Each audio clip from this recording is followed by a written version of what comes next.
everyone, my name is Jennifer Kinsler. I teach chemistry.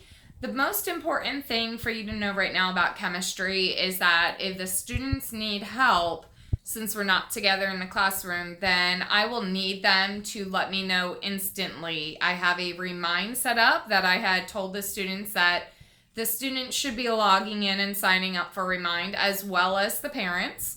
That is going to be the easiest way to get a hold of me, as it comes directly to my phone.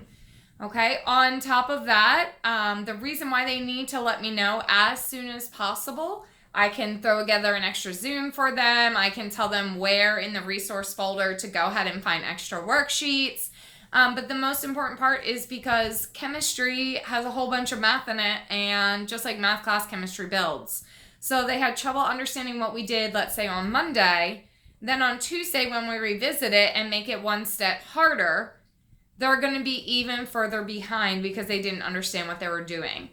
Right now, the way we have it set up is that we Zoom, and during our Zoom, that's where they learn new content, or we practice the previous day's content, depending on how quickly we're moving.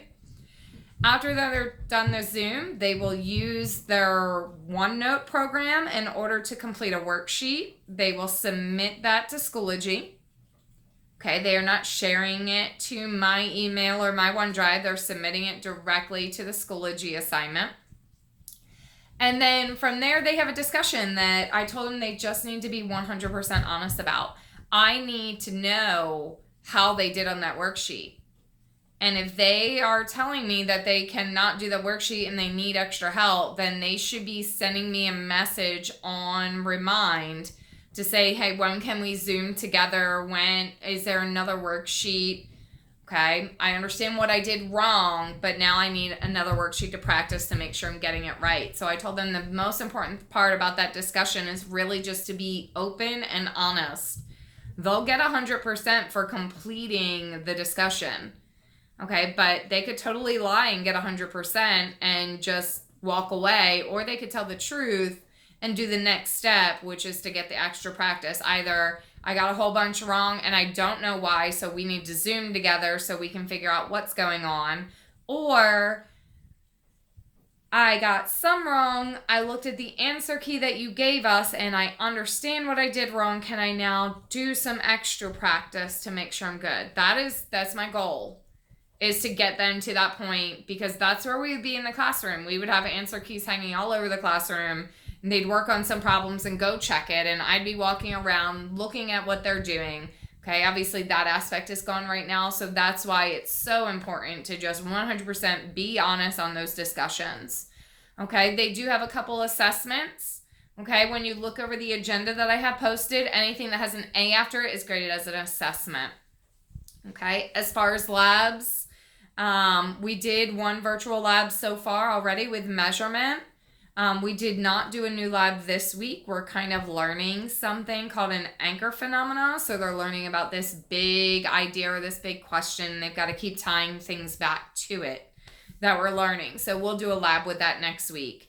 I did talk to them about if they were in class what the lab would be in order to introduce the topic, but I obviously can't have them burning things in your house. So we left that one out, and we're going to do an online simulation next week.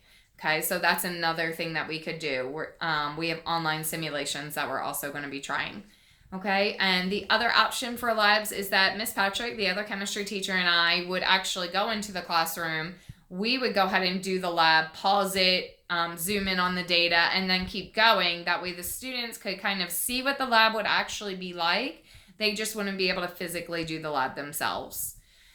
Okay, if you ever have any questions, please do not hesitate to reach out. Chemistry typically is the first time in our kids' lives that they are having to do math in a science class, and that's a real struggle for them. So please, please, please make sure that they're feeling comfortable checking in with them. Send me remind messages. The other important thing, and the last thing I'll bring up, is the kids are going to want a calculator. I did put this on the day one notes for them, and they can find it in their resources for day one notes. Okay, the calculator should be a scientific calculator. They don't have to be expensive, 10 to 12 bucks from Staples or Walmart, Amazon, wherever you can find it. It does not have to be a Texas Instrument like this one and the one that I gave you in the picture. It can be a Casio. The big thing is it says scientific. A lot of the kids so far have not gotten their calculator yet, which is fine, but I did explain to them when it comes to the point where we'll be in school, they won't be able to use their phone as the calculator anymore. Okay, so that it's really important for them to get a calculator as soon as possible so that when we do get to the point where when we're in school, goodness, they'll actually be able to know how to control the functions of that calculator. Okay. Please don't hesitate to reach out on Remind. If you have not signed up, please ask your students to give you the code so that you can sign up. Have a great day. Bye.